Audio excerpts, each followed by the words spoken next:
إن الحمد لله نحمده ونستعينه ونستغفره ونعوذ بالله من شرور أنفسنا ومن سيئات أعمالنا من يهد الله فلا مضل له ومن يضلل فلا هادي له أشهد أن لا إله إلا الله وحده لا شريك له وأشهد أن محمدا عبده ورسوله أما بعد فإن خير الحديث كتاب الله وخير الهدي هدي محمد صلى الله عليه وآله وسلم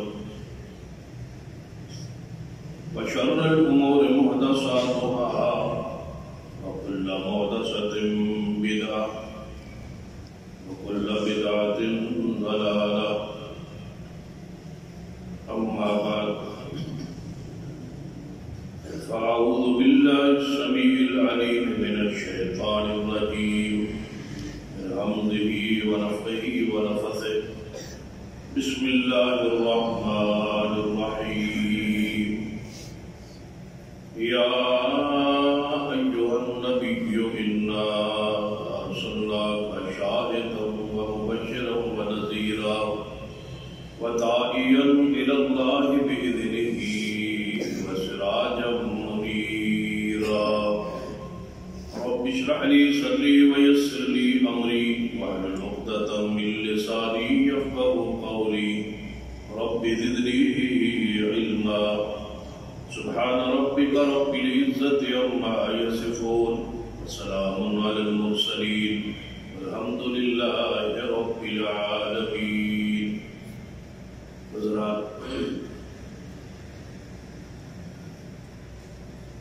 شان مصطفیٰ صلی اللہ علیہ وآلہ وسلم کے حوالے میں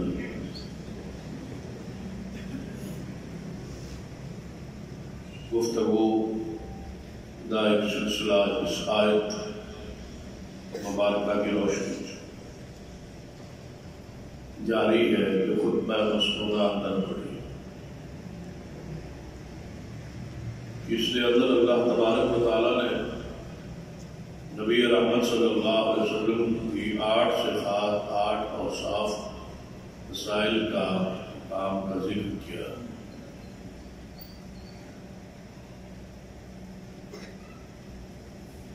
یا ایھا النبی، آپ کی نبوت کا اس کی ذات کے ساتھ آپ کو مخاطب کیا ہے کہ اے نبی صلی اللہ علیہ وآلہ وسلم، اِنَّا أَرْسَلْنَاكَ، یہ دوسرا وصف ہے کہ ہم نے آپ کو رسول بنایا ہے، ہم نے آپ کو بھیجا ہے، آپ ہمارے رسول ہیں. یقیناً نبوت سے بھی یہ اونچا درجہ ہے، رسول ہو. تیسری صفت کا ذکر ہے شاہدن، کہ آپ کو گواہ بنا کے بھیجا، جس کی تفصیل گزشتہ خطبہ جمعہ اندر بیان. چوتھی اور پانچویں جو خوبی ہے وہ مبشرا و نذیرا، کہ آپ خوشخبری یا دینے والے و نذیرا اور ڈرانے والے. یہ 2 خوبیوں کا ذکر آج بیان کرنا مقصود ہے.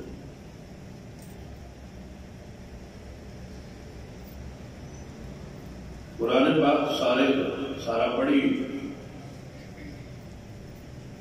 تو کسی نبی اور پیغمبر نہیں یہ چاروں الفاظ، چاروں اوصاف نہیں ہوتی. کسی پیغمبر نے لفظ بشیر استعمال ہو اور کسی پیغمبر نے نذیر کی صفت بیان ہو. کسی کے لیے مبشر کسی کو کہا گیا اور کسی کو منذر کہا گیا. لیکن یہ چاروں اوصاف اور چاروں الفاظ اکٹھے قرآن میں محمد رسول اللہ صلی اللہ علیہ وسلم نے بیان ہوئے کہ آپ بشیر بھی ہے، آپ نذیر بھی ہے، آپ مبشر بھی ہے اور آپ منذر بھی ہے. اگر پورے دین اسلام نبی علیہ السلام کی ان دو صفات میں تقسیم کر دیا جائے تو دین کا ایک حصہ بشارت پر ہے اور دوسرا حصہ ڈرانے پر ہے. تو گویا یہ آپ کی جو دو خوبی ہے اس کے اندر پورا دین سمویا ہو. جو بھی آیت یا حدیث ہوگی یا اس کا تعلق بشارت سے ہوگا اور یا اس کا تعلق ڈرانے سے ہوگا. جب بشارت سے تعلق ہو تو یہ آپ کی مبشر اور بشیر ہونے کی حیثیت ہے، اور جب ڈرانے کا ذکر ہو تو آپ کے منذر اور نذیر ہونے کا تذکرہ. بشیر ہونا جو ہے آپ کا، مبشر ہونا، بشارتیں دینا، یہ نبی علیہ السلام کی ایسی خوبی ہے جس پر ساری امت جو ہے تاب کی سالمان. وہ واقعات، وہ حالات، وہ خوشخبری ہے جس کو سن کر انسان کی طبیعت میں خوشی محسوس ہو، فرحت محسوس ہو. تو کتنے دلوں کو خوش کیا ہوگا محمد مصطفیٰ صلی اللہ علیہ وسلم نے. لاکھوں کروڑوں کی صورت میں انسان دنیا میں آئے جو آپ کی بشارتوں کو سن کے فرحت محسوس کی، اور ایک دل کو خوش کرنا کتنی بڑی سعادت. نبی علیہ السلام بدی اور فرم بردار لوگ. ایک بندہ نماز پڑھتا ہے، روزہ رکھتا ہے، حج کرتا ہے، زکوٰۃ دیتا ہے، صدقہ کرتا ہے، خیرات کرتا ہے، خرچ کرتا ہے، اور اس کے لیے بشارتیں احادیث میں اور یقینی موجود ہوں تو اس بندے کی سارے اعمال میں حرص اور طمع اور محبت بڑھ جائے کہ میرے لیے یہ بشارت ہے، میرے لیے یہ بشارت، میرے لیے یہ خوشخبری ہے. تو سرور کائنات محمد رسول اللہ صلی اللہ علیہ وسلم اپنے مطیع اور فرما بردار لوگوں نے کتنی ہی بشارتیں بیان فرمائی ہے. مثلا اس حدیث کو سامنے یعنی یہ تو پورا تھیم ہے. چند حدیث، چند واقعات آپ کی میں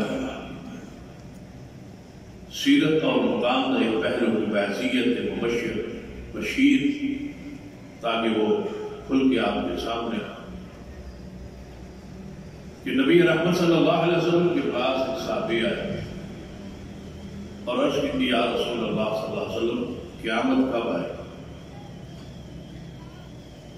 بڑی مشہور حدیث ہے صحیح بخاری وغیرہ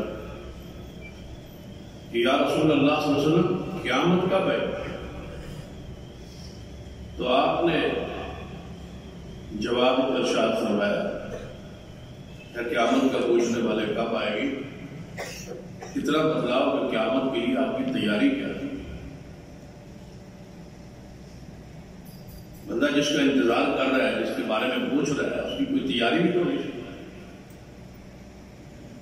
تیاری کیا ہے قیامت کے لیے؟ تو صحابی رسول نے سن کے عرض کی یا رسول اللہ صلی اللہ علیہ وسلم اتنی تیاری تو نہیں ہے جس کو پیش کیا جا سکے کچھ اعمال کی کثرت. یہ بھی آج ہی ہے انتصاری ہے صحابی رسول، رسول، تو ورنہ نیکی میں وہ کتنے آگے تھے. ان سب کچھ کر کے بھی کچھ نہ سمجھنا اصل عاجزی کے یہ ساری ہے، اور گنتے رہنا میں نے یہ کیا، میں نے وہ کیا، میں نہ ہوتا تو یہ نہ ہوتا، اپنے اعمال کو برباد کرتے رہنا، اپنے اعمال کا تذکرہ کرتے رہنا، اپنے اعمال کا ذکر کرتے رہنا، محفل میں مجلس میں ایسی باتیں کرنا تاکہ پتہ چل جائے کہ یہ بندہ یہ اعمال کرتا ہے۔ ایک محدث کا واقعہ میں نے پڑھا تھا کافی عرصہ پہلے، تو ان کے پاس مہمان آیا،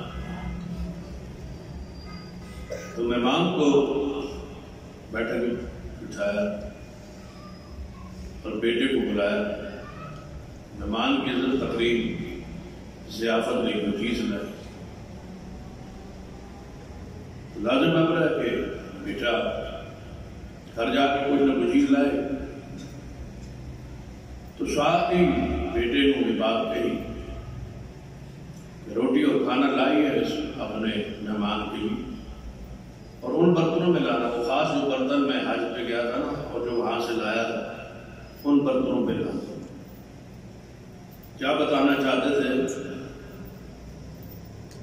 بندہ کیا بدلا ہے کہ میں حج کر آیا، آنے والے کو نہیں پتا کہ یہ حج بھی سے بھی ہو گیا ہے، ذرا وہ برتن لانا، ان برتنوں میں کھانا لانا جو حج سے ادھر میں گیا تھا اور لایا۔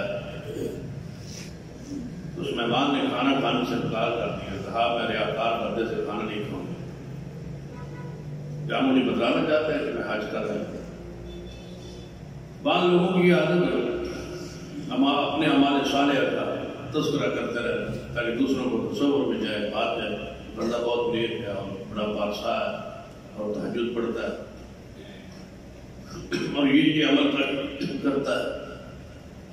کوشش کیجیے کہ اگر اعمال کو بتلانے کی کہیں ضرورت نہ ہو، بات میں تفریح مقصود ہوتی ہے، کیونکہ فیصلہ تو نیت پر ہوتا ہے نا، دل کے ارادے پر ہوتا ہے۔ کوشش کیے کہ اعمال کو چھپایا جائے، جتنے چھپ سکے ان کو چھپائے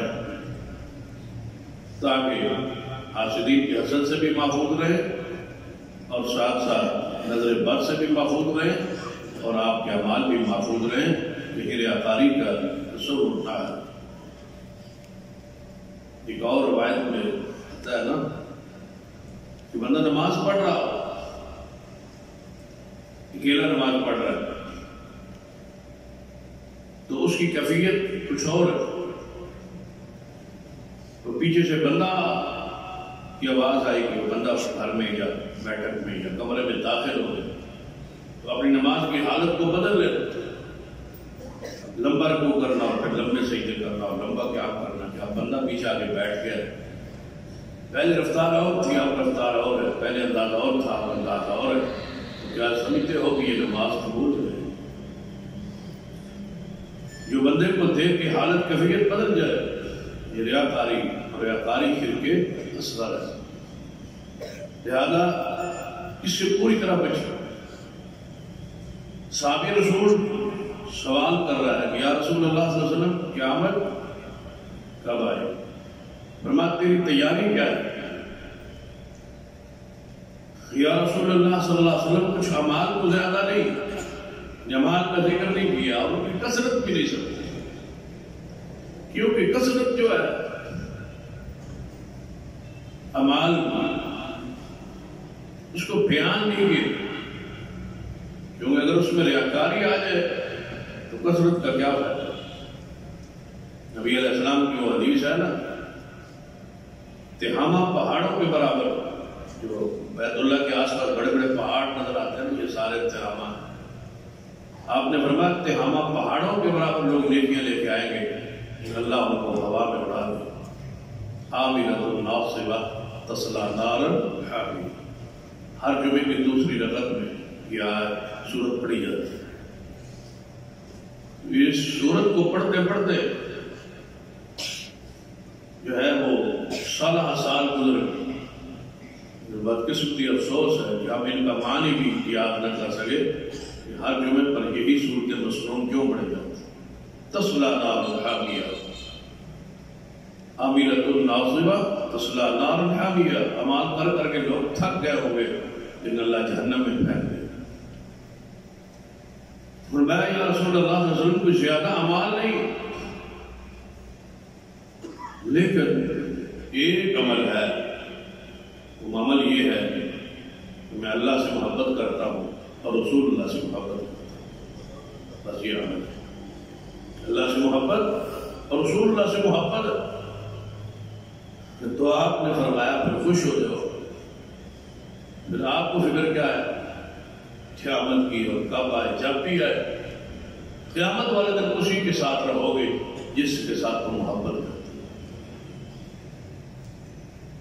بتاؤ یہ کتنی خبر تھی، کتنی بڑی خوشخبری تھی اس صحابی کی، قیامت والے دن اس کے ساتھ رہو گے جس سے محبت کرتے۔ سیدنا انس بن مالک رضی اللہ عنہ فرماتا ہے اس حدیث کو سن کے، اس خوشخبری کو سن کے جتنی ہمیں خوشی نصیب ہوئی زندگی پر اتنے ہم کبھی خوش نہیں ہوئے جتنی یہ حدیث سن کر خوش ہوئی کہ قیامت والے دن بندہ اس کے ساتھ ہوگا جس سے محبت کرتا ہے۔ تو پھر انس بن مالک رضی اللہ عنہ فرماتے ہیں کہ مجھے امید ہے قیامت والے دن میں رسول اللہ کے ساتھ ابو بکر عمر کے ساتھ جنت میں ہوں گا، کیونکہ میں ان تینوں سے محبت کرتا ہوں۔ تو یہ خوشخبری ہے، یہ وہ مقام مبشر ہے، یہ وہ مقام بشیر ہے جو اللہ نے محمد رسول اللہ صلی اللہ علیہ وسلم کو کہا۔ جتنے لوگ ہیں جو ان خوشخبریوں سے لہم البشریٰ فی الحیات الدنیا وفی الآخرہ، جنہیں دنیا میں رسول اللہ نے اپنی زبان سے بشارت دی، اور بشارت یقینی ہے، اور صحابہ کا ایمان تھا کہ یہ بشارت رسول اللہ کی زبان سے مل رہی ہے، لہذا اس سے کوئی شک شبہ نہیں ہو سکتا۔ اس عورت کا ذرا واقعہ ذہن میں بٹھائی، اس عورت کو مرگی کا دورہ پڑا، یہ بھی حدیث البخاری۔ نبی علیہ السلام کے پاس آئی، یا رسول اللہ صلی اللہ علیہ وسلم دعا کیجیے مجھے مرگی سے اللہ شفا دے، بڑی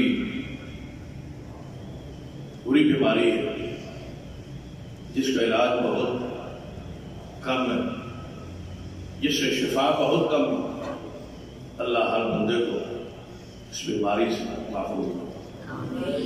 یہ مرگی کی بیماری ہے، تو صحابیہ کو یہ بیماری، یا رسول اللہ صلی اللہ علیہ وسلم دعا کیجیے کہ اللہ تعالیٰ مجھے اس بیماری سے شفا دے۔ تو نبی علیہ السلام نے فرمایا کہ اگر تو اس بیماری پہ صبر کر لے، میں محمد تجھے جنت کی خوشخبری دیتا ہوں۔ یہ ہے وہ خوشخبری، یہ ہے وہ بشارت جو محمد رسول اللہ صلی اللہ علیہ وسلم دے رہے ہیں۔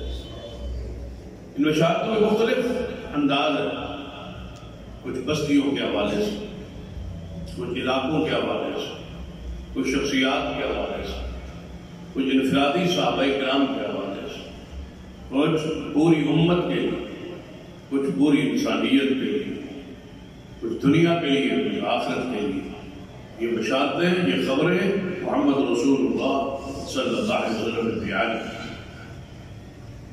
تو آپ ایک بشیر اور مبشر کی حیثیت سے، اور لطف اور مزہ اور سکون ہی اس وقت آتا ہے جب رسول اللہ کی بشارتیں پڑھیں اور وہ عمل انسان کے اندر موجود ہو، اور پھر یقین ہو کہ یہ رسول اللہ کی بشارت ہے اور اللہ ہم کو ضرور اس بشارت کی وجہ سے رحمت کرے۔ نبی علیہ السلام میں اس بیماری پہ صبر کر لے، میں جنت کی ضمانت دیتا ہوں، خوشخبری دیتا ہوں۔ تو اس عورت کے اس صحابیہ کا حدیث پر ایمان و یقین دیکھیے، یہ نہیں کہا قیامت آئے گی، جنت ملے گی، نہیں ملے گی، یہ بات کے معاملات ہیں، فوراً کہتی ہے یا رسول اللہ صلی اللہ علیہ وسلم ٹھیک۔ اگر جنت یقینی ہے، بشارت ہے جنت کی، محبوب کی بشارت سے بڑی اور چیز کیا ہو؟ بس اتنی پھر دعا کر دے کہ اگر دورہ پڑے تو میرا سطر، میرا پردہ نہ کھلے۔ بیمار ہے، خاتون ہے، بیمار ہے، مرگی کی مریض ہے، پھر پردے کا کتنا خیال۔ یہ چیزیں، یہ سیرت اصحاب رسول کی اور رسول اللہ صلی اللہ علیہ وسلم کی اپنے ذہن میں بٹھایا۔ یہ واقعات صرف واقعے کے طور پہ نہ لیا، عمل کے طور پہ لیا۔ اتنے فقیدہ ہے کہ وہ صحابہ کرام، وہ صحابیات دورہ مرگی کا ہے، مستقل مریضہ ہے، یہ فکر کس کا ہے؟ پردے کا۔ پردہ نہ کھلے، سطر نہ کھلے۔ نبی علیہ السلام نے دعا کی، وہ کام بھی ہو گیا۔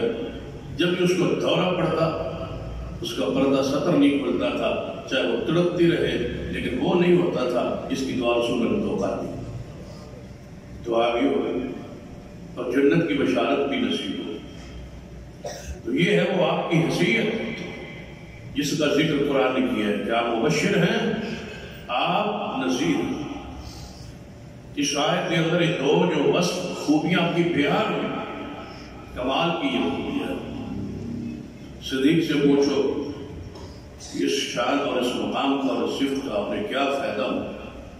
رسول اللہ نام لے کے فرمایا کہ وہ ابو بکر فی الجنہ، ابو بکر جنت میں جائے۔ اشرف مبشر، 10 وہ صحابہ جن کو جنت کی بشارت دی گئی۔ تو مبشرہ سے پوچھئے کہ مبشر کیا ہوتا ہے؟ جانتے جو وہ ہے نا، وہ اشرف، وہ 10 صحابہ جنہیں اشرف مبشرہ کہا جاتا ہے، اور اسی وجہ سے کہا جاتا ہے کہ محمد مصطفیٰ صلی اللہ علیہ وسلم مبشر کی حیثیت سے انہیں بشارت دی۔ عمر فی الجنہ، عثمان فی الجنہ، وعلی فی الجنہ۔ ابو بکر جنت میں ہوں گے، عمر جنت میں ہوں گے، عثمان جنت میں ہوں گے، علی جنت میں ہوں گے، طلحہ جنت میں ہوں گے، زبیر جنت میں ہوں گے، سینہ سعد و سعید جنت میں ہوں گے، ابو عبیدہ بن جراح جنت میں ہوں گے، عبدالرحمن بن عوف جنت میں ہوں گے۔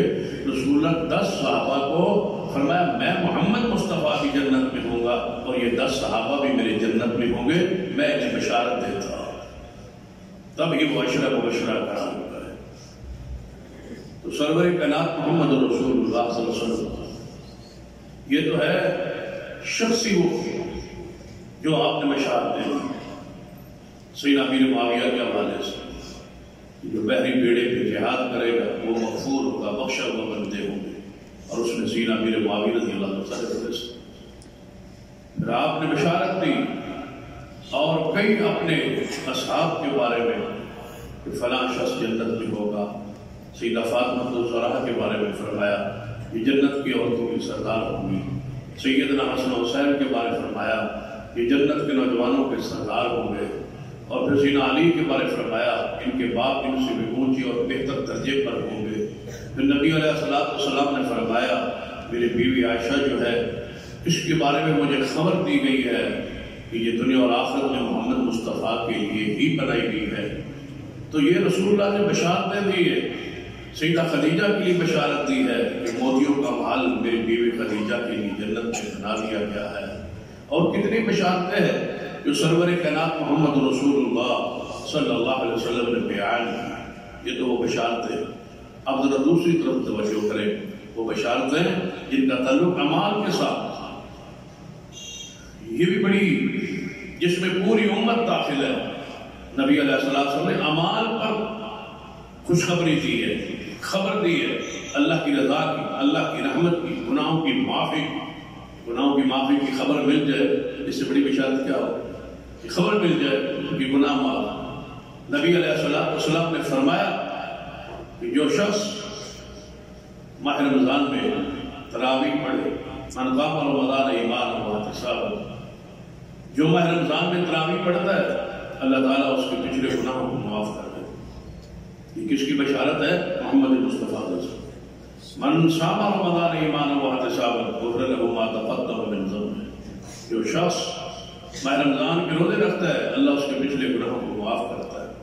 نبی علیہ السلام نے ایک رمضان دوسرے رمضان تک گناہوں کا کفارہ ہے، پورے سال میں جو گناہ ہوئے سغائر وہ اللہ تعالیٰ اگلے رمضان تک جتنے گناہ ہوئے اگلے رمضان کے روزے رکھیں گے تو اللہ تعالیٰ معاف کر دے گا۔ آپ نے فرمایا ایک جمعہ دوسرے جمعے تک ہفتے کے دن جتنے پورے ہفتے کے دوران جتنے گناہ ہوئے اللہ جمعہ پڑھنے کی برکت سے معاف کر دے گا۔ یہ بشارتیں کون دے رہا ہے؟ محمد رسول اللہ صلی اللہ علیہ وسلم۔ اور آپ نے فرمایا جامع ترمذی وغیرہ میں حدیث ہے، سیدنا اوس بن اوس رضی اللہ عنہ حدیث کرا دی، اور غالباً اس صحابی رسول سے یہ ایک حدیث ہی مروی ہے اور یہی ہے۔ سیدنا اوس بن اوس رضی اللہ تعالی فرماتے ہیں نبی علیہ السلام نے فرمایا، اور یہ بشارت پوری انسانیت، پورے اہل ایمان کے لیے، وَمَا أَرْسَلْنَاكَ إِلَّا كَافَّةً لِلنَّاسِ بَشِيرًا وَنَذِيرًا، پوری انسانیت کے لیے آپ بشیر ہے، صرف ایک شخص کے لیے نہیں۔ وہ انفرادی فضائل تو ہے ہی ہے، وہ بشارتیں ہیں ہی ہیں، وہ شخصیات کو دی گئی ہیں، ان میں کوئی شک شبہ نہیں ہے، لیکن آپ کی یہ صرف پوری انسانیت کے لیے ہے، انسانیت کے لیے بھی ہے، اور خاص کر مومنین کے لیے جو بشارتیں ہیں ان کو ذرا تذکرہ سنیے۔ نبی علیہ السلام نے فرمایا، اوس بن اوس رضی اللہ عنہ فرماتے ہیں کہ جو شخص سویرے اٹھے، جمعے والے دن غسل کرے، اچھے کپڑے صاف ستھرے پہنے، خوشبو لگائے، اور پھر مسجد کی طرف آئے، مسجد کی طرف پیدل چل کے آئے، اور پھر مسجد میں آگے کوئی لغو بات نہ کرے، کوئی فضول بات نہ کرے، خاموشی سے آئے اور جو اللہ نے توفیق دی ہے وہ نماز نفلی وقت ہے تو پڑھے۔ یہ تو امام کے قریب ہو کے بیٹھتے، امام کے قریب ہو کے بیٹھتے، یہ سنت ہماری عادت ہے کہ ہم نے جگہ خاص کی ہوئی، اس آگے جگہ گنجائش ہے، ہم نے جگہ خاص کی ہے کہ ہم نے وہاں بیٹھنا، ہم نے وہاں بیٹھنا ہے، اس سے آگے نہیں جانا۔ آگے جگہ خالی پڑی ہے تو آپ اللہ پیچھے کیسے بیٹھ سکتے؟ پیچھے آنے والے لوگ آپ کی گردنیں اور آپ کے کندھے پھلان کے آگے جب آئیں گے تو کیا آپ کی عزت افزائی، آپ کی عزت اسلام بچانا چاہتا ہے، آپ بہت ذلیل ہونا چاہتا ہے۔ اسلام چاہتا ہے کہ آگے رہیں تاکہ پیچھے آنے والوں کو تکلیف نہ ہو اور تمہاری عزت نفس بھی مجروح ہو۔ لیکن بندہ اپنی عزت بندہ کروانا ہی نہیں چاہتا۔ نبی علیہ السلام تھوڑے لیے عزت کا پیغام ہے، غیرت کا، عزت کا، اکرام کا پیغام دے رہے، اور آپ جان بوجھ کے حضور کی مخالفت کر کے خود ذلیل ہو رہے ہیں۔ میں یہاں آج ہی اسی وقت خطبے کے دوران دیکھ رہا کہ ایک طالب علم باہر بیٹھا، سیل میں بیٹھا ہے، دوسرا ساتھی اس کو روک رہا ہے کہ آپ اندر چلے، اور وہ آگے سے گور رہا ہے کہ میں کیوں جاؤں، میں کیوں اٹھوں۔ آپ اندازہ کریں، یہ کیفیت دیکھیں، یہ کیفیت تباہی کی ہے، بربادی کی ہے۔ اب دو حیثیتیں ہیں، اٹھنے والا، روکنے والا، اس کو آگے کہنے والا بھی سنت کی مخالفت کر رہا ہے، اس کو کہنے کا حق ہی نہیں ہے، کیونکہ خطبہ شروع ہو چکا، خطبے کے دوران کوئی بولتا ہے اس کو یہ کہنا کہ چپ کر جائے، یہ بھی نہیں کہا جا سکتا، اشارہ بھی نہیں کیا جا سکتا۔ کہنے والا غلطی پر ہے، آگے جو بولنے والا اس سے زیادہ غلطی پر ہے، میں کیوں آگے جو، تو کون ہے، تیری وقت کیا ہے؟ جب رسول اللہ فرماتے ہیں کہ آگے بیٹھو، تم پیچھے کس حیثیت سے بیٹھتے؟ تمہیں کس نے اختیار دیا کہ جان بوجھ کے حدیث کی مخالفت کر کے اور مسجد اہل حدیث میں حدیث کی مخالفت ہو؟ اس سے بڑا ظلم کیا ہو سکتا؟ اور پھر طلباء کریں، اور پھر علماء کریں، اہل دین کریں، اہل علم کریں، جو سیکھنے کے لیے آئے ہیں وہ کریں، جنہوں نے اپنی زندگی کو اسلام دین کی تبلیغ کے لیے اور تعلیم کے لیے وقف کیا ہے، وہی حدیث کی مخالفت کرے، بدلاؤ پھر حدیث میں عمل کون کرے؟ دنیا آپ سے کیا دے گی سبق؟ کیا سیکھیں گے آپ؟ کیا سکھائیں گے آپ؟ حضور کی بشارتیں آپ نے اپنے اجر کو بھی دوسرے کے اجر کو بھی ضائع کر دیا، پلے کچھ نہیں پڑا۔ جتنا ہے وہ بد نصیب آدمی جو پورا ہفتہ مسجد میں پڑا رہے اور جمعے والے دن اپنا پلہ چھاڑ کے پیچھے ہٹ جائے اور اس کے کھاتے میں کچھ بھی نہ لکھا جائے، اس سے بڑی بد نصیبی کیا ہو؟ اپنے گریبان میں جا کے کس طرف آپ جا رہے ہیں؟ گریبان میں جا کے اللہ سے ڈرے، خاص کر طلباء میری بات پہ غور کریں۔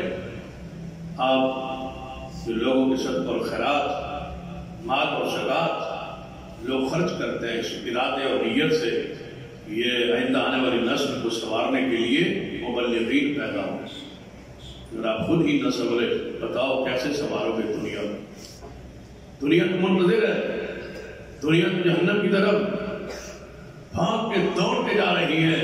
اور وہ حدیث جس میں نبی علیہ السلام نے فرمایا کہ میں لوگوں کے پلو پکڑ پکڑ کے جہنم سے کھینچنا چاہتا ہوں، اور یہ دنیا مجھ سے چھڑا چھڑا کے جہنم کی طرف جا رہی ہے۔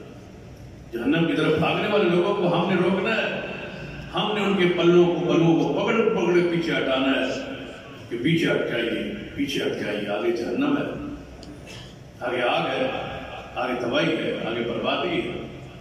اگر ہم بھی اس خود تباہی اور بربادی میں داخل ہو گئے، سمجھ جائیے کسی طالب علم کو حق حاصل نہیں ہے کہ وہ امام کے ممبر پہ چڑھنے کے بعد مسجد میں داخل ہو، ہے ہی مسجد میں، تو وہ مسجد میں لیٹ کیوں آتا ہے؟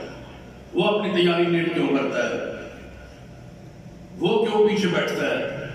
اس کو کیا حق حاصل ہے دیواروں کو سٹیک لگا کے اور پیچھے بیٹھے؟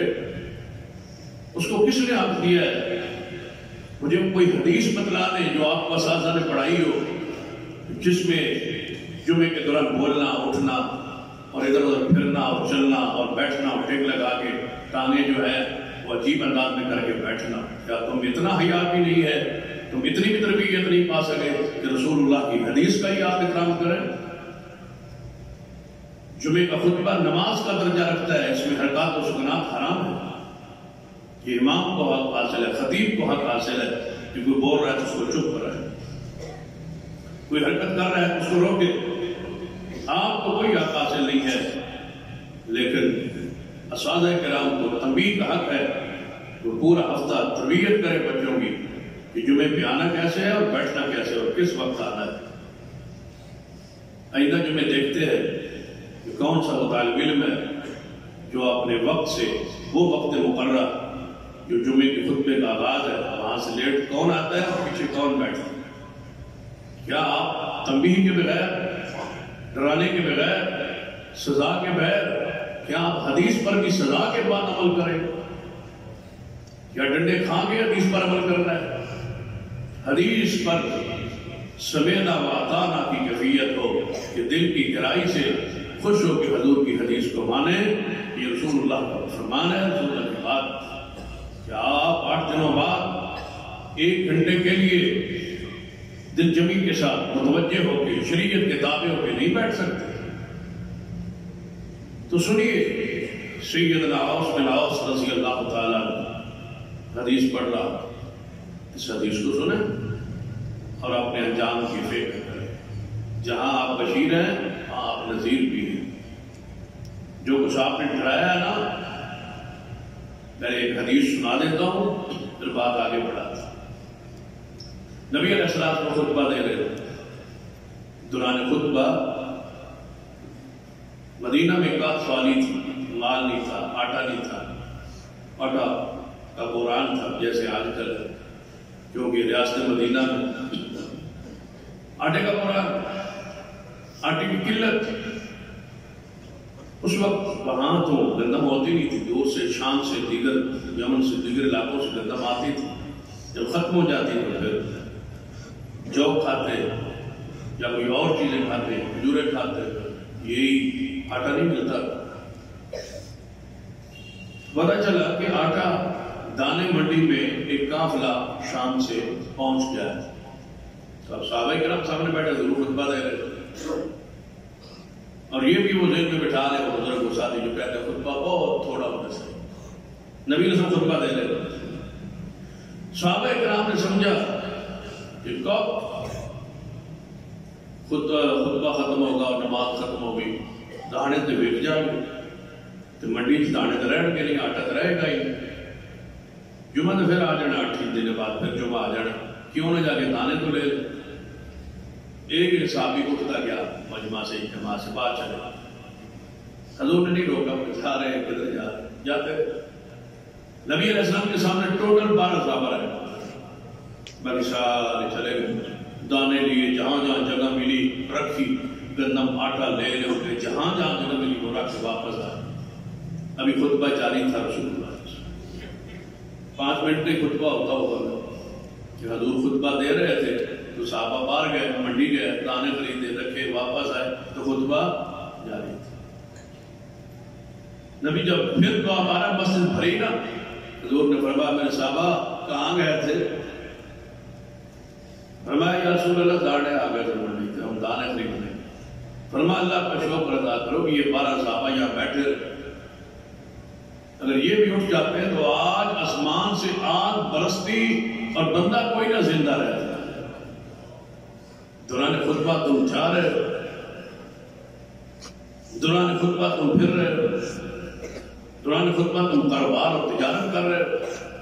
پھر قرآن پاک کی آیت یاد ہے، سورۃ الجمعہ پڑھا ہے، یہ آخری رکوع، اس پہ خاص کر یا ایھا الذین آمنوا اذا نودی للصلاۃ من یوم الجمعہ فاسعوا الی ذکر اللہ وذروا البیع ذلکم خیر لکم ان کنتم تعلمون فاذا قضیت الصلاۃ فانتشروا فی الارض وابتغوا من فضل اللہ واذکروا اللہ کثیرا لعلکم تفلحون واذا رأوا تجارة او لهوا انفضوا الیہا وترکوک قائما قل ما عند اللہ خیر من اللہو ومن التجارہ واللہ خیر الرازقین۔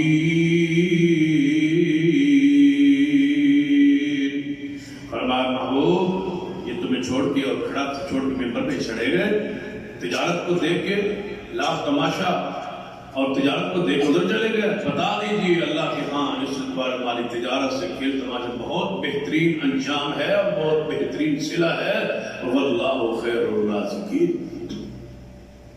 اللہ تمہیں رزق کے والا ہے۔ تم کیوں گئے ہو، کیوں گئے؟ تو خطبے کا احترام کیجیے، اس کو اہمیت دیجیے۔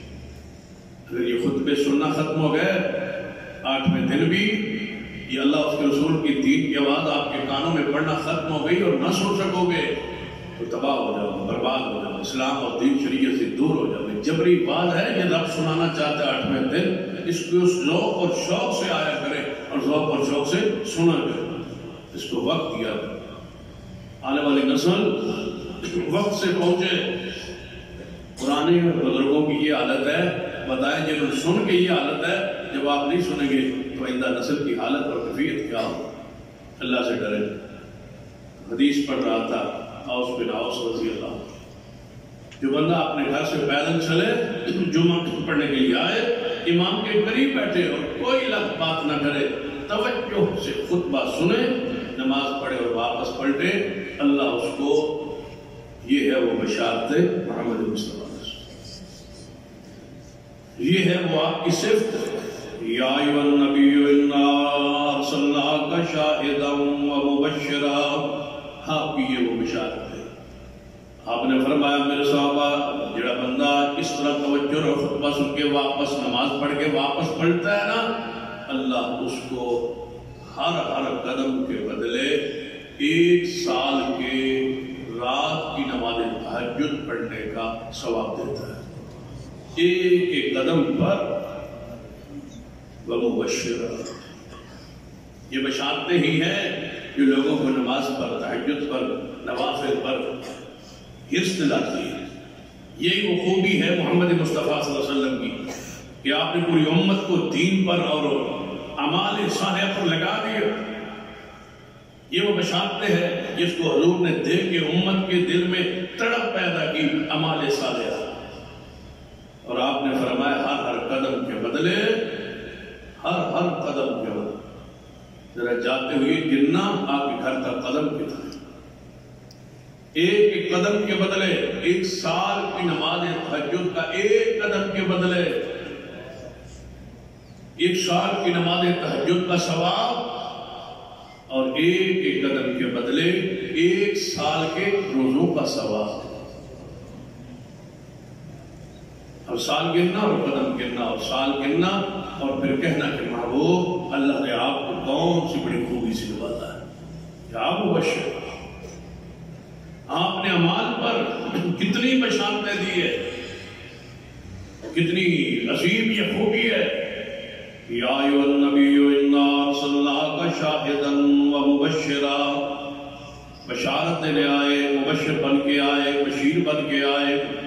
اس حیثیت نال میرے تواڈے محبوب جناب محمد صلی اللہ علیہ وسلم نے فرمایا جڑا بندہ نماز اندر ایک مرتبہ رفع الیدین کرتا ہے، یہ وہی لالچ ہے، یہ وہی حرص ہے جو حدیث پہ عمل کرنے کا ذوق و شوق رسول اللہ نے صفت کی وجہ سے امت کے دلوں میں ڈال دیا ہے۔ فرمایا جو نماز میں رفع الیدین کرتا ہے، مجموع الزوائد اور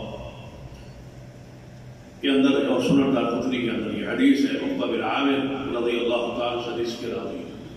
فرماتے ہیں نبی علیہ السلام نے فرمایا جو بندہ نماز میں اپنے ہاتھ سے اشارہ کرتا ہے، رفع الیدین کرتا ہے، اللہ اس کو ہر انگلی کے بدلے ایک نیکی عطا فرماتا ہے۔ یہ ہے وہ بشارت جو رسول اللہ نے دی ہے، اور اللہ کی فضل، اس کی رحمت اور اس کا احسان ہے کہ اس حدیث پر عامل صرف رب کی زمین پر حاضر حدیث کہ ہم رفع الیدین کرتے ہیں اور اس حدیث سے بشارت رسول کے مصداق ٹھہرتے ہیں۔ لازم بات ہے نا، جب حضور نے فرمایا کہ اس عورت کو مرگی کی یہ مریضہ جس کا ذکر ہوا تو بشارت وہ اس کے لیے ہے نا، خاص ہے نا، تو جو عمل کرے گا تو بشارت تو پھر اس کے لیے ہے نا۔ جب رفع الیدین جو کرے گا بشارت اس کے لیے ہے، جو نہیں کرتا وہ اس بشارت سے محروم ہے۔ پھر نبی علیہ السلام نے فرمایا کہ سن لو، جو شخص نماز میں آمین کہتا ہے، فرشتے آسمانوں پر آمین کہتے ہیں۔ یہ کون خبر دے رہا ہے؟ محمد مصطفیٰ، یقینی خبر کہ زمین پر تم آمین کہتے ہو، آسمان پر فرشتے آمین کہتے ہیں۔ جس کی آمین فرشتوں سے مل گئی، اللہ اس کے پچھلے گناہوں کو معاف کر دے۔ اس بشارت کی مصداق بھی ہم ہیں۔ پھر آپ نے فرمایا کہ آپ کے پیچھے ایک شخص نے حمدن کثیرن کے الفاظ پڑھے، آپ نے سلام پھیر کے فرمایا، صحیح بخاری وغیرہ میں حدیث ہے کہ کون تھا میرے پیچھے یہ الفاظ حمدن کثیرن طیبہ مبارک فی پڑھنے والا؟ صحابی پہلے تو ڈر گئے، سہم گئے، حضور ڈانٹے کی منع کرے۔ فرمایا بتاؤ کون ہے؟ وہ خوشخبری سنے، بشارت دینے کے لیے یہ کہہ رہا ہوں، یا ایھا النبی انا ارسلناک شاہدا ومبشرا، میں تو بشارت دینا چاہتا ہوں۔ وہ کون ہے جو یہ الفاظ پڑھ رہا تھا؟ اب صحابیوں کا یا رسول اللہ میں تھا۔ فرمایا میں نے بڑا عجیب منظر دیکھا، نماز کی حالت میں 30 سے اوپر تھے اور 40 سے کم فرشتے تھے، سارے دوڑے آ رہے تھے، آسمان سے لپ کے آ رہے تھے۔ ہر فرشتہ کہتا تھا یہ کلمات اللہ کے پاس میں لے جاؤں گا، یہ کلمات اللہ کے پاس میں لے جاؤں گا۔ اس پر فرشتوں میں جھگڑا ہو رہا تھا، فرشتے لے جانے میں سبقت لے رہے تھے، میں لے جاؤں گا، میں لے جاؤں گا۔ خوشخبری ہو تیرے کلمات لینے کے لیے آسمان سے 30 سے زیادہ فرشتے اترے۔ تو یہ ہے وہ آپ کی بشارت ہے۔ کتنے ہی علاقے ہیں، نبی علیہ السلام نے یمن کے لیے دعا کی کہ اللہ یمن میں برکت دے، تو کتنی بڑی بشارت ہے کہ اللہ شام ملک کے اندر برکت دے، اللہ ہمارے مکہ میں، ہمارے مدینہ میں اور ہمارے یمن میں اور ہمارے شام میں برکت دے۔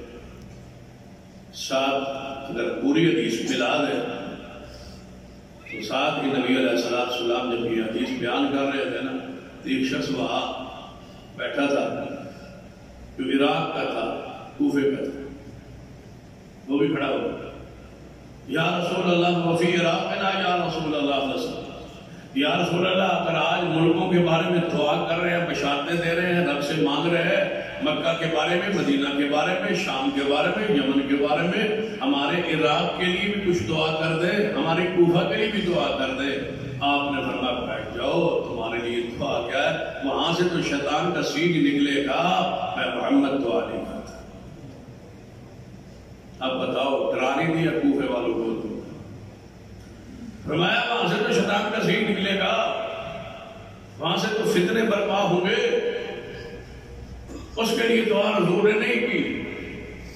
اور جب میرے عراقیوں نے سنا ہوگا کہ ہمارے لیے تو یہ ہے خبر، اور ادھر یہ خبر ہے، تو برکت کی دعا حضور فرما رہے اور ادھر فتنوں کی خبر ہے، اور پھر دیکھ لو تاریخ گواہ ہے حضور کی خبر کیسے پوری ہوئی۔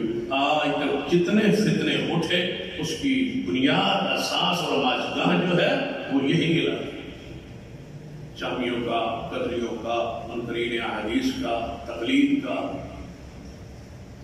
اصحاب رسول کے خلاف، آل رسول کے خلاف، سینہ عثمان کے خلاف، سینہ علی کے خلاف، یہ خارجیوں کا سارا فتنہ، جتنے فتنے برپا ہوئے اس کے لیے یہی سرزمین، جتنے فتنے اہل بیت کے خلاف، دین کے خلاف، شریعت کے خلاف، سارے فتنے اسی سرزمین سے نکلے۔ حضور کی بشارتیں بھی پوری ہوئی، حضور نے جو ٹھہرایا وہ بھی پورا ہو۔ آپ کی یہ دونوں صفتیں اکٹھی بیان ہوئی، مبشر و منذر، بشیر اور نذیر۔ اور ایک عالم کی بات میں پڑھ رہا تھا، وہ بڑی کمال، وہ فرماتے ہیں کہ میں نے اس پہ غور کیا کہ یہ جو بشیر صفت ہے، مبشر صفت ہے، یہ زیادہ پیاری ہے یا نذیر والی صفت زیادہ پیاری ہے؟ ان دونوں میں جو پیاری کے لیے اور محبت والی اور پیار والی، خیرخواہی والی، وہ کون سی ہے؟ فرماتے ہیں کہ عام بندہ تو یہ سوچے گا بشارت دینا، مبشر ہونا، بشیر ہونا، یہ خوبی زیادہ بہتر ہے۔ فرمایا مجھے سمجھ آتی ہے کہ جتنی محبت، جتنا پیار، جتنی خیرخواہی شان مصطفیٰ علیہ الصلوۃ والسلام کی یہ صفت نذیر میں ہے، اتنی اور کسی میں نہیں۔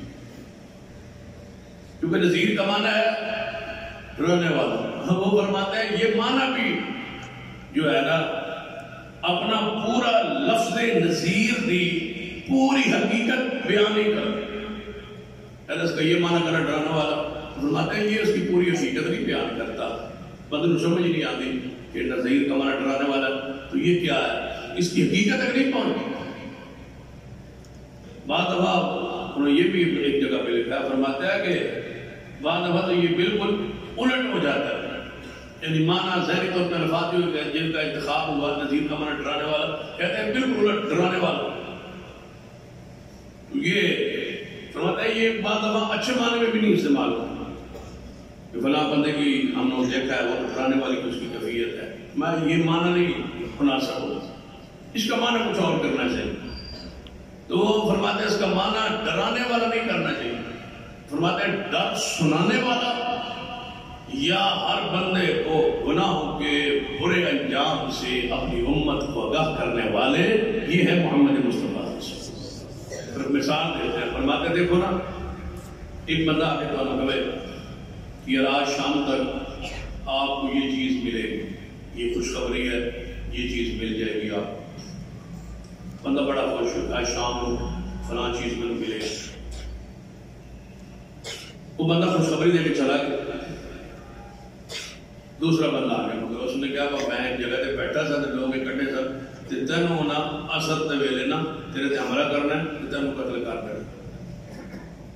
فرماتے ہیں ہن دسو یہ خوشخبری نہیں بیٹھے تے دوجا آگے ڈرا رہے، ہن خوشخبری تینوں تاں ملے گی نا یہ مغرب تک رہے گا۔ فرماتے ہیں سنو دونوں میں سے اس کا زیادہ خیرخواہ کون ہے؟ فرماتے ہیں وہ خیرخواہ ہے جس نے اس کو اپنی جان بچانے کی خبر دی ہے۔ خوشخبری دینے والے سے زیادہ خیرخواہ ہے، زیادہ احسان مند اس کا ہونا چاہیے۔ فلاں بھی کہے گا بھیا جڑا فلاں بندہ انہیں فلاں موقع تے بچایا سی وہ خیال رکھا جی اس کا احسان ہے ہم پر۔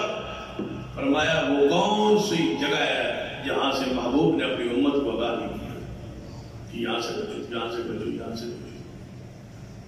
آپ نذیر ہے اور اس مقام پر اللہ نے آپ کو فائز کیا ہے، تو آپ نے کون سی جگہ ہے جہاں نہیں بتایا؟ کیا زنات کے برے انجام کی پوری تفصیل نہیں بتایا؟ اگر اس راستے پر چلو گے تو یہ نقصانات۔ کیا نبی علیہ السلام نے سود کی حرمت کے بعد اس کے انجام سے آگاہی نہیں؟ کیا نبی علیہ السلام نے شراب کی حرمت کے بعد اس کے سارے برے جو عواقب نتائج ہے اس سے بیان نہیں کیا؟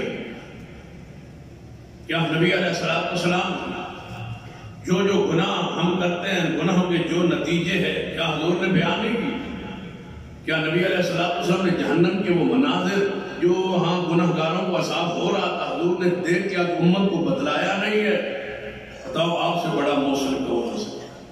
کہ میں نے زناکاروں کو ایسے عذاب دیتا، میں نے سود خوروں کو ایسے عذاب دیکھا، میں نے فرائض نماز کو چھوڑنے والوں کو ایسے عذاب ہوتے دیکھا۔ حضور دیکھ دیکھ کے آ کے گواہی دی، میں دیکھ آیا ہوں، شک نہ کرنا کہ سزا ہو رہی۔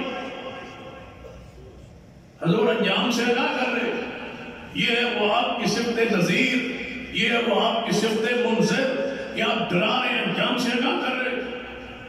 آپ بیان فرما رہے ہیں کہ میرے صحابہ اور سرات ایسے ہوگی اور وہاں سے گزرنا بڑا مشکل ہے، قبر اندھیر نگری ہے، وہاں کے اندر رہنا بڑا مشکل ہے، اور کتنے ہزاروں سال قبر میں رہنا ہے، اور یہ اس کی سزا ہے۔ کیا نبی علیہ السلام نے فرمایا نہیں ہے کہ تمہارے اعمال کو تولا جائے؟ نیکی اگر کم ہو گئی سزا ہو۔ کیا حضور نے فرمایا نہیں جو کسی کو گالی دیتے ہو، غیبت کرتے ہو، برائی کرتے ہو، اس پر قیامت والے دن نیکیاں دینا پڑے گی؟ یہ کون ہے محسن جو ایک ایک چیز کی آپ کو خبر دے؟ جن راستوں پہ آپ نے گزرنا ہے، جن راستوں سے گزر کے آگے بڑھنا ہے، ان سارے راستوں کی کانٹے رسول اللہ کو بتلا رہے، وہاں یہ ہے، وہاں یہ ہے، وہاں یہ ہے۔ جو آپ یہاں سے کہیں سفر کریں راستے کے پورے بتا دے کہ اتنے موڑ آئیں گے، اتنے کھڈے آئیں گے، اتنے یہ نقصان ہوگا، لہذا سنبھل کے جانا، سنبھل کے چلنا۔ تو جو جنت تک پہنچنے کے درمیان جتنے خاردار راستے ہیں، ایک ایک سے بتا کے خبر دے دے، بتاؤ مصطفیٰ سے بڑا خیرخواہ کون ہو سکتا؟ آپ ایک ہی چیز کی خبر دے دی، ایسا ہوگا، ایسا ہوگا۔ والدین کی نافرمانی کا یہ سزا ہو، فلاں گناہ کی یہ سزا ہو۔ حضور نے پوری طرح آگاہ کر دیا ہے، ساتھ یہ بھی فرما دیا ہے کہ جہاں خوشخبری ہے نا تمہارے لیے کہ قیامت والا دن میں سفارش کروں گا، بڑی خوشخبری ہے کہ سفارش ہوگی، اللہ کے سامنے سجدہ رہ دوں گا، جواب الحمد میرے ہاتھ میں ہوگا، اور کوثر پہ میں بیٹھا ہوں گا، امتی کو پانی پلاؤں گا۔ یہ خوشخبریاں دی ہیں حضور نے، ساتھ سکرایا نصیب کی صرف فرمایا کسی کا حق کھا کے نہ آنا، کہیں ایسا نہ ہو قیامت والے دن تمہارے پیچھے کسی کے پیچھے اونٹ ہو، کسی کے پیچھے گھوڑا ہو لگا ہوا، تم آگے کے دوڑ کے کہہ رہے غسنی یا رسول اللہ، یا رسول اللہ بچاؤ بچاؤ بچاؤ، تو میں کہوں گا میں بتا نہیں آیا تھا، میں ڈرا نہیں آیا تھا، میں سمجھا نہیں آیا تھا، یہ واقعہ تو تمہارے ساتھ آج پیش آ رہا ہے، میں تو دنیا میں بتا کے آیا تھا اگر یہ کرو گے تو یہ ہوگا۔ آج وہی ہوا نا جس سے میں محمد دلاتا تھا، سمجھاتا تھا اور تمہارے آگاہ کرتا تھا انجام سے، اواخر سے کہ ایسا ایسا ہوگا، ہوا ہے یا نہیں ہوا؟ یا رسول اللہ فرمایا بدعت نہ کرنا، اسلام میں دین میں اضافہ نہ کرنا، تو اگر میں حوض پہ بیٹھوں گا میرے قریب آنا چاہو گے تو تمہیں نہیں آنے دیا جائے گا۔ اس سے بڑی خبر کیا ہو، اس سے بڑا ڈرانا کیا ہو، اس سے بڑا سمجھانا کیا ہو، اس سے بڑی خرخائی کیا ہو؟ آگ سے بچنے کی پورے گر بتلا رہے، آگ سے بچنے سے خبردار کر رہے۔ جہنم میں سانپ ہوں گے، بچھو ہوں گے، آگ ہوگی، آگ میں تمہیں ڈبو دیا جائے گا، آگ میں تمہیں زقوم کے درخت ہمارے منہ میں ٹھوسے جائے گی، کھولتا ہوا پانی اور پینا پڑے گی۔ یہ کون ڈرا رہا ہے؟ محمد مصطفیٰ۔ یہ کون تمہیں سمجھا رہا ہے؟ یہ کون تمہیں آگاہ کر رہا ہے؟ ان سے بڑا محسن کون ہو سکتا ہے؟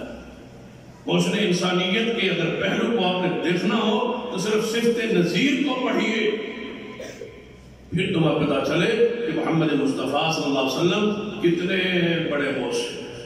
وما صلاک الا کافۃ للناس بشیرا ونذیرا، پوری انسانیت کے لیے تم ہو محبوب، بشیر بھی تم ہو اور نذیر بھی تم ہو۔ آپ بشیر ہیں، آپ نذیر ہیں، آپ نے نیکیوں پر اچھے انجام کی بشارت، گناہوں پر برے عواقب نتائج کی خبر دے کے پوری امت پر احسان کی ہے۔ تو جو اتنی معلومات دے، جو اتنے احسانات کرے، ان کا حق ہے کہ ان کی خوبیوں کو بیان کرے، ان کا ذکر کرے، ان کے فضائل بیان کرے، ان کی شمائل بیان کرے، ان کی سیرت کو پڑھے، ان کی سیرت کو بیان کرے، ان کی سیرت کو مانے اور اپنی عملی زندگی میں لائے، اور ان آگاہیوں کو جو حضور دے گئے ان پر عمل کرنے کی کوشش کرے، ان خوشخبریوں کو سمیٹے اور ان چیزوں سے ڈرے جن کے انجام سے رسول اللہ کو آگاہ کر کے گئے ہیں۔ کہ یہ کرو گے تو یہ انجام ہوگا، ان سے اپنے آپ کو بچائیں تاکہ حضور کی وہ صفت نذیر جو ہے وہ تمہارے دل و دماغ میں اترے اور تم اس سے فائدہ اٹھو۔ جس مقصد کے لیے آئے ہیں، جو بشارتیں جناب انسان کیا ہے آپ نے، اس پر عمل کرے تاکہ مقصد رسالت جو ہے، مقصد آمد مصطفیٰ جو ہے وہ پورا ہو، اور تم کہہ سکو کہ محبوب آپ پر بے شمار درود و سلام ہوں، جنہوں نے ہمارے دلوں میں بشارتیں دے کے اعمال کی لگن لگائی۔ آپ پر کروڑوں اربوں لاکھوں بے حساب ان درود و سلام ہوں، جنہوں نے ہمارے برے انجام سے، آنے والے انجام سے آگاہ کیا ہے اور ایک ایک گھاٹی سے آگاہ کیا ہے۔ اللہ مجھے اور آپ کو توفیق عطا فرمائے کہ ہم پیغمبر کی شان کو سمجھیں اور بیان کریں۔ اقول قولی ھذا واستغفر اللہ لی ولکم ولسائر المسلمین۔